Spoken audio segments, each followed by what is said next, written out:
watching KTAL News Now. Here's Brittany DeFran with your midday news break. Hey there, welcome to KTAL News Now. I'm Brittany DeFran. Let's get into your midday news break.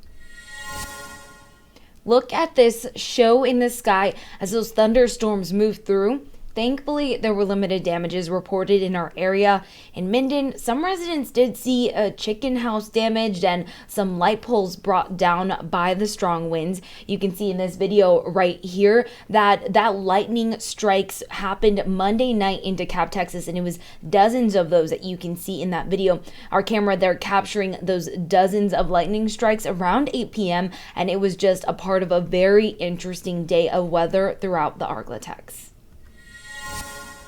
Meanwhile, back in Caddo Parish, a Shreveport man will spend the next 80 years behind bars for killing a woman in the Highland neighborhood. Ricky Dwayne Wafer pled guilty on Tuesday to manslaughter in the death of 25-year-old Princess Cooper. Back in September of 2019, he was originally facing a charge of second-degree murder. Cooper was shot at the intersection of Gilbert Drive and Egan Street. Wafer was on the run from authorities for about a week until Crime Stoppers' tip led to his capture. He is a habitual offender, police say, and the 80-year sentence is the maximum allowed by law. And Shreveport SWAT units helped de-escalate a dispute between neighbors in the South Shreveport area Tuesday afternoon. Police were called to shots fired at Burgundy Oaks Drive near Williamson Way. Officers say they tried to get an 80-year-old woman out of her home after she fired a shotgun at her neighbors.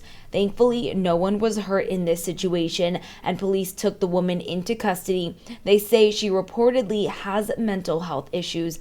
Let's take a listen.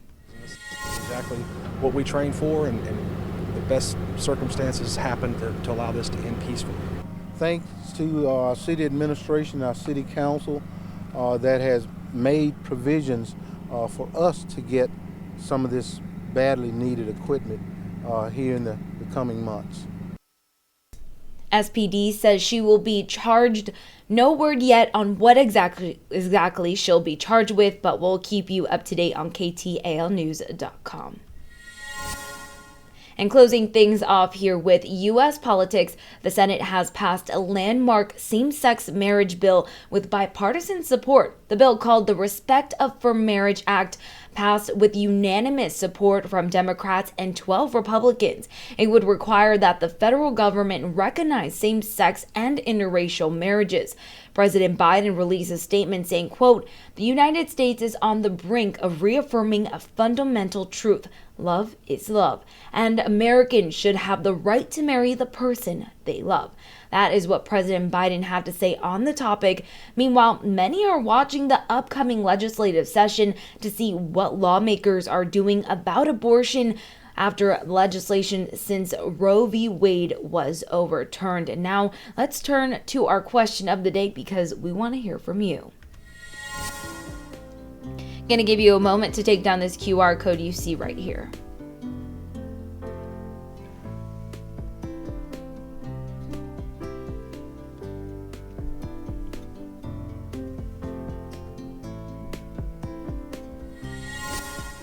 Now, as many people watch closely for the next legislative session, we wanted to hear from you.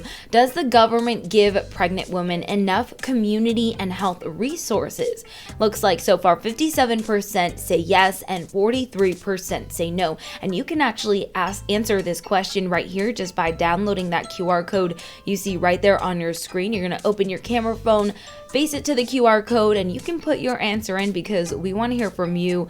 These questions are to engage with you. So tell us what you think. And then also, if you'd like us to ask a question that you think is important to hear from the community, send it to us on Facebook or Twitter. That's all we have for now, but don't go anywhere. More to come on your midday news break right here.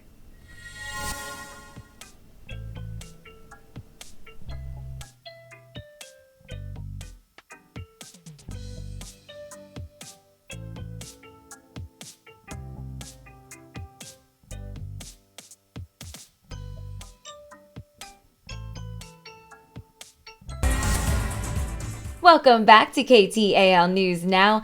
I'm Brittany DeFran. We've got more on your midday news break coming right up.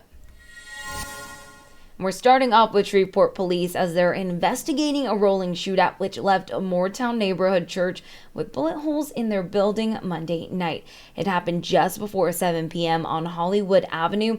Police believe 2 cars were involved in the shooting. One of them actually crashed into a utility pole. Police say no one was hurt, but the White's Temple Church of God in Christ was unfortunately hit. NBC6 is your local election headquarters. In the runoff for Shreveport Mayor, Louisiana Governor John Bel Edwards endorses fellow Democrat State Senator Greg Tarver.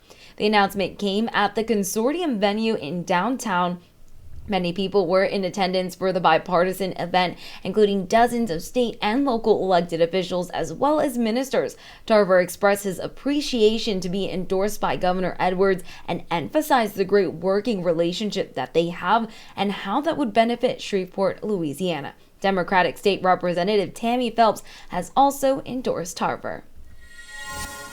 But Tarver was not the only one with a big endorsement Tuesday.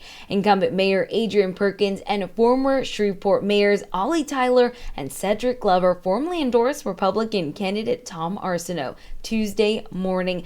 That's when that happened, and State Representative Glover says he has known both candidates for more than 20 years, but believes Arsenault will be the best fit for the city of Shreveport despite their party differences.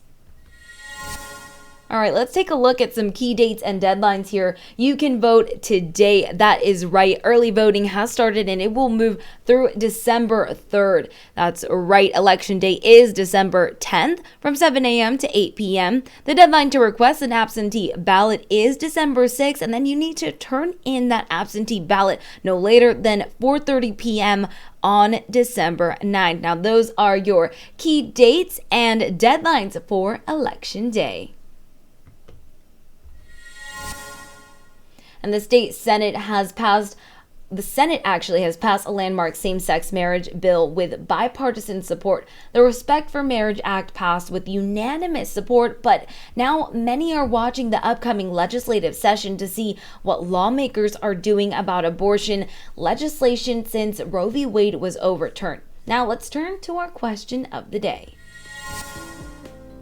All right, gonna give you a moment to take down this QR code you see right here on your screen.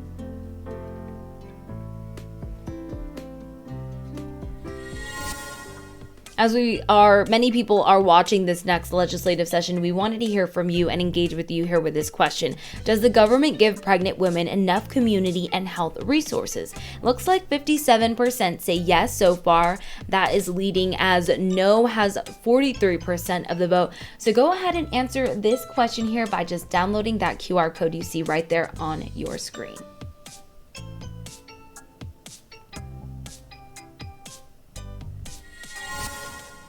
That's all for today. For more details on these stories, head on over to ktalnews.com. Hope you guys have a great day, and I'll see you next time.